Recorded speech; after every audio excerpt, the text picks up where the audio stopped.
बिस्मिल्लाहिर्रहमानिर्रहीम।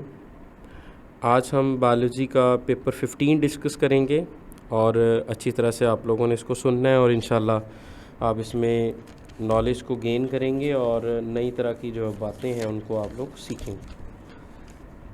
इसमें क्वेश्चन 1 है, oligosaccharides attach to red blood cells membrane play a critical role in determining blood type. The difference between A B O blood group is due to. अब A B O blood group का difference जो है ना वो हम लोग किस तरह से कर सकते हैं। Presence of different amino acid, absence of oligosaccharides, type of terminal sugar in oligosaccharides chain on red blood sales, number of glycosidic bond. तो इसमें हम टर्मिनल शुगर के ओलिगोसैकेराइड्स चेन जो रेड ब्लड सेल की सरफेस पे मौजूद हैं उनके डिफरेंस के साथ इसको ऑब्ज़र्व कर सकते हैं। ये हमारे पास रेड ब्लड सेल्स हैं और इनके अंदर हम लोग हीमोग्लोबिन को ऑब्ज़र्व करते हैं और वो किस तरह से फंक्शनल है ये हम लोग ऑब्ज़र्व करेंगे। क्वेश्चन 2 है, how does a competitive inhibitor affect enzyme. Competitive inhibitor वो होते हैं जो सबस्ट्रेट की जगह काम करते हैं, ये बात याद रखें। इनहिबिटर में हम इरिवर्सिबल इनहिबिटर को देखते हैं, रिवर्सिबल इनहिबिटर को देखते हैं, जबकि कम्पिटिटिव इनहिबिटर वो हैं जो सबस्ट्रेट्स की जगह पे काम करते हैं। और इसमें हम ये डायग्राम को ऑब्ज़र्व कर सकते हैं। It permanently destroy the enzyme, ये पहली तो बात है, एंजाइम को डिस्ट्रॉय नहीं करते। It bind to active site preventing substrate binding. It bind site away from the active site and alter the enzyme shape in increase enzyme efficiency. तो ये एक्टिव साइट के साथ बाइंड करते हैं और वो सबस्ट्रेट को बाइंड नहीं होने देते, इसलिए हम लोग इसको बीटा आंसर के साथ ऑब्ज़र्व करते हैं। क्वेश्चन 3 की तरफ आते हैं। इन prokaryotic cells transcription and translation can occur simultaneously. Transcription कहते हैं आरएनए का बनना, एमआरएनए का बनना, और ट्रांसलेशन कहते हैं प्रोटीन का बनना। Why is this process not possible in eukaryotic cells. अब आम तौर पे ये हम लोग ऑब्ज़र्व कर रहे हैं, ये साइमल्टेनियसली इस यूकैरियोटिक सेल में क्यों नहीं हो सकते। Eukaryotic ribosome unable to function, no. Eukaryotic cell do not use mRNA, no. Transcription translation required separate location with transcription occurring in the nucleus and translation occurring in the cytoplasm। ये एक information है कि eukaryotic cell में हम transcription को nucleus में और translation को हम लोग साइटोप्लाज्म में ऑब्जर्व करते हैं। तो इस लिहाज से इसका सबसे बेस्ट वन चार्ली आंसर होगा। Question 4, which of the following statement about enzyme denaturation is correct. Enzyme की डीनेचरेशन के लिए क्या करेक्ट होगा। Denaturation is always reversible. Denaturation occur enzyme active site loss its shape due to extreme condition. Denaturation increase enzyme catalytic efficiency. Denaturation occur only in the presence of substrate. तो इसमें beta answer हम सबसे best one करेंगे। Question number 5, cells use different type of transport mechanism to move substances across the cell membrane. Which of the following correctly describe the difference between passive and active transport? हम passive transport में energy इस्तेमाल करते हैं, no. Passive move substances against concentration gradient, no.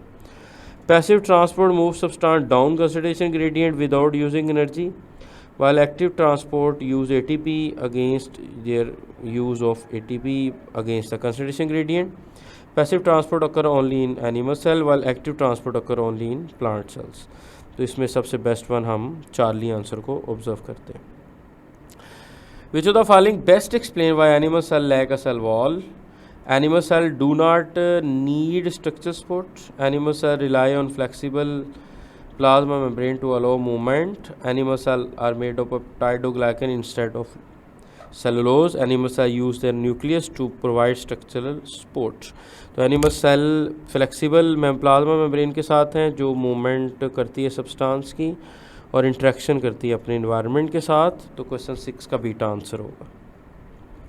Question 7, centriole are composed of microtubule specific pattern, structure arrangement in characteristics of centriole क्या हो सकती है?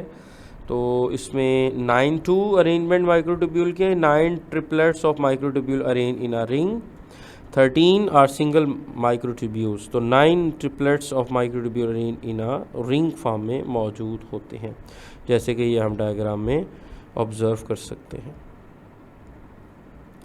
Question number 8. Peroxisomes are membrane-bound organelles found in eukaryotic cells. Which of the following best describe their primary function?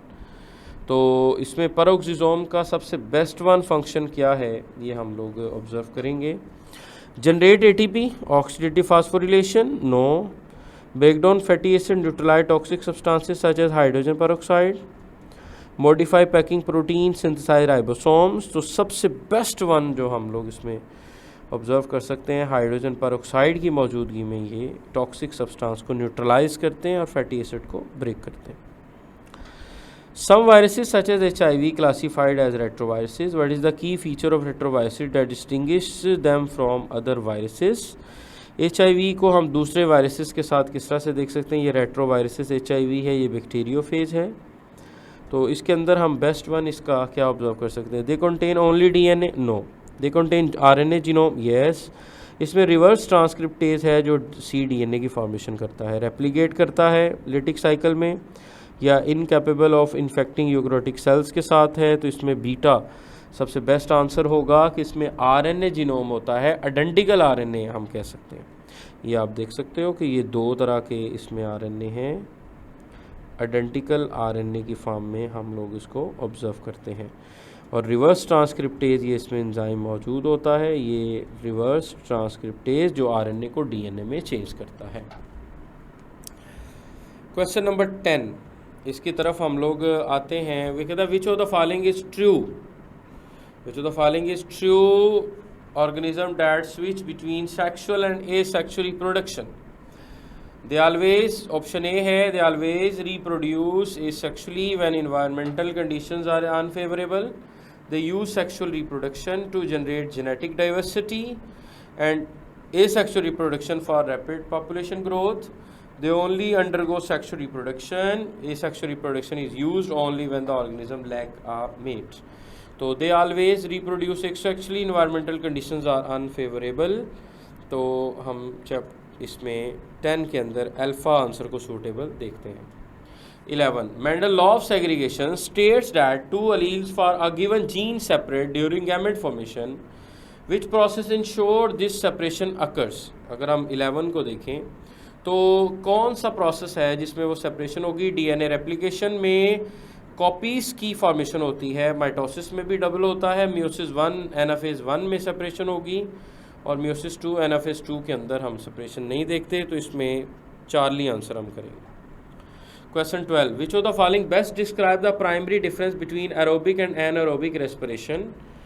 Aerobic और एनाएरोबिक respiration में हम क्या फ़र्क कर सकते हैं? एरोबिक रेस्पिरेशन एनिमल में होगी, एनाएरोबिक प्लांट में। एरोबिक रेस्पिरेशन ऑक्सीजन चाहिए होगी, एनाएरोबिक रेस्पिरेशन में नहीं चाहिए। एनाएरोबिक रेस्पिरेशन ATP की प्रोडक्शन करेगी, then aerobic.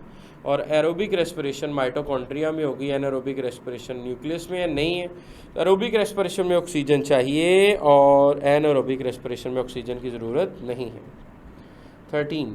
Small intestine is the primary site of nutrient absorption when with specialized villi and microvilli for increase the surface area and blood stream. Which of the following statement correctly describe how nutrients are absorbed in small intestine? हम small intestine में देख सकते हैं, ये structures में भी small intestine को। तो इसमें nutrients absorb by active transport and passive diffusion, epithelial cell of villi and transport blood और lymphatic system for distribution throughout the body. Beta option है, nutrient absorb mail in stomach, small intestine, osmosis transport nutrients and fats absorb small intestine. तो nutrients absorb होंगे active transport के through. तो इसमें alpha सबसे बेहतरीन answer हम लोग इसमें कर सकते हैं। Question 14. Carbon dioxide by product है सेलुलर रेस्पिरेशन में, जो होम्योस्टेसिस की वजह से बॉडी से रिमूव किया जाता है। Carbon dioxide in the blood transport bicarbonate which play a crucial role in pH regulation. How does the respiratory system help regulate blood pH? ये कैसे रेगुलेट करेगा? Respiratory system regulate pH by controlling the rate of carbon dioxide removal. Increasing respiration reduce of carbon dioxide level, decrease blood acidity, while decrease respiration retain carbon dioxide, increasing acidity। तो ये बड़ा simple है कि carbon dioxide को हम लोग remove करते हैं ताकि बॉडी का प्रेशर कम हो और एसिडिटी कम हो। लेकिन अगर आप कार्बन डाइऑक्साइड बढ़ाओगे तो एसिडिटी तो बढ़ेगी ना, क्योंकि कार्बन डाइऑक्साइड वाटर के साथ मिलकर बाइकार्बोनेट बनाएगी। तो इस तरह से हम लोग देख सकते हैं H2O को CO2 के साथ मिलाओ तो हमारे पास H2CO3 बाइकार्बोनेट बनता है। बीटा ऑप्शन को देखते हैं। Respiratory system produce bicarbonate ion to neutralize acid in the blood. Lungs convert carbon dioxide into oxygen. Carbon dioxide does not influence blood pH. इसमें हम अल्फा आंसर को ही सूटेबल देखते हैं। 15. Human blood have a double circulatory system consisting of pulmonary circulation and systemic circulation। ये बात याद रखें, pulmonary circulation को हम लोग लंग्स के साथ और सिस्टेमिक सर्कुलेशन को हम लोग बॉडी पार्ट्स के साथ करते हैं। Why is this type of circulation advantageous? ये क्यों फ़ायदेमंद है? इसकी क्या रीज़न है? हम लोग इसको क्यों फ़ायदेमंद ऑब्ज़र्व करते हैं? Double circulation, blood reoxygenate in the lungs before pumping being pumped at high pressure to the body, ensuring efficient oxygen delivery to tissue. Blood circulation enable direct oxygen exchange, allow right and left side of the heart to mix blood for increasing oxygenation. Two circulation work independently। ये नहीं है तो इसमें हम लोग सबसे suitable alpha answer करते हैं कि वो इजीली जो है ना वो इंश्योरिंग करती हैं टिश्यूज़ के साथ। 16. Kidney help regulate blood pH by excreting hydrogen ion and reabsorbing bicarbonate ion. How would the kidney respond if blood pH became too acidic? आप किस तरह से इसको देख सकते हैं? ये ऑप्शन है kidney would increase excretion hydrogen ion, reabsorbing more bicarbonate ion to buffer acidity and restore normal pH. Kidney would stop filtering.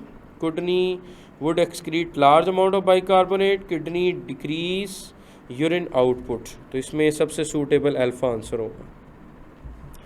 Hormone release endocrine glands travel through blood stream and only affect specific target cell. How do hormones achieve such specificity despite being distributed systemically?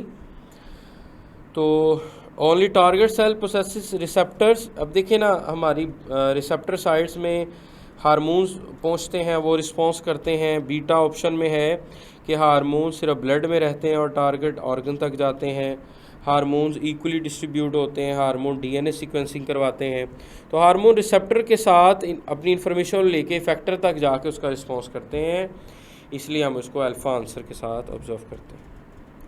Recombinant DNA is created. It must be introduced into a host cell through a process called transformation. What condition enhance this transformation efficiency? हम transformation efficiency को कैसे कह सकते हैं? Chemical treatment like calcium chloride, a physical method like electroporation increase membrane permeability allowing plasmid DNA to enter host bacterial cells. High temperature denature antibiotic DNA, stimulate DNA, restriction enzyme creation holes. तो इसमें alpha answer हम लोग 18 का कर सकते हैं। What is the function of adrenal medulla? Adrenal medulla का function क्या है? Release calcium ion, steroid hormone like cortisol, releasing adrenaline noradrenaline response to stress, controlling metabolic rate. तो इसमें एड्रीनालिन और नॉर एड्रीनालिन को ये रिस्पॉन्स के लिए इन्वॉल्व करते हैं। Joints Our articulations allow movement between bones and are classified on their structure and function. Show synovial joints permit wide range of motion. Which feature is unique to synovial joints? Synovial joints के लिए क्या अहम है? Capsule filled with synovial fluid, reducing friction, enable smooth controlling movement between articulating bones. Connection allow no movement, fuse body tissues और lack cartilage. तो इसमें alpha answer सबसे suitable होगा, जिसके मुताबिक हम इसकी मूवमेंट्स को डिस्कस। 15 पेपर में 21st क्वेश्चन को हम लोग शेयर करते हैं। Telophase, final stage of mitosis. आपको पता है कि माइटोसिस में प्रोफेज, मेटाफेज, एनाफेज, टीलोफेज आता है। Telophase signify near end of mitosis, तो क्या होगा? Separation of homologous chromosomes, no. Separation of homologous chromosomes को हम एनाफेज में पढ़ चुके होते हैं। रेप्लिकेशन ऑफ डीएनए, नो, वो तो एस फेज में होगा। Reformation of nuclear envelope around chromosomes, condense, become visible, तो चार्ली आंसर हम लोग करेंगे। Blood pressure, critical component of cardiovascular function, typically measured systolic over diastolic pressure. Systolic में contraction होती है, डायस्टोलिक में रिलैक्सेशन होती है। What does the diastolic pressure specifically represent terms of heart function? ये हम हार्ट फंक्शन को किस तरह से देखते हैं। Pressure in the ventricle during contraction, pressure in the arteries when the heart is at rest between beats, pressure in the atria during systole, pressure exerted by blood on the venous walls. तो हम लोग इसमें arteries में pressure देखते हैं rest के साथ। 23 pulmonary and systemic circulation हो, राइट और left side of the heart respectively blood को रिसीव करते हैं। Which structurally different between right and left ventricle reflect their respective roles. Right ventricle thick होता है, नहीं, लेफ्ट वेंट्रिकल थिक होगा। ये लेफ्ट वेंट्रिकल थिन है, ये भी नहीं है। लेफ्ट वेंट्रिकल थिक होगा, generate more pressure for systolic circulation, have same thickness, no. तो इसलिए सबसे बेस्ट वन हम चार्ली आंसर करते हैं। 23 को हम लोगों ने इसके साथ फुल फ्लैश जो है ना वो शेयर किया है। ये तो पेपर 15 था। अब इंशाल्लाह हम नेक्स्ट जो है ना वो इसको देखते हैं। Thank you so much.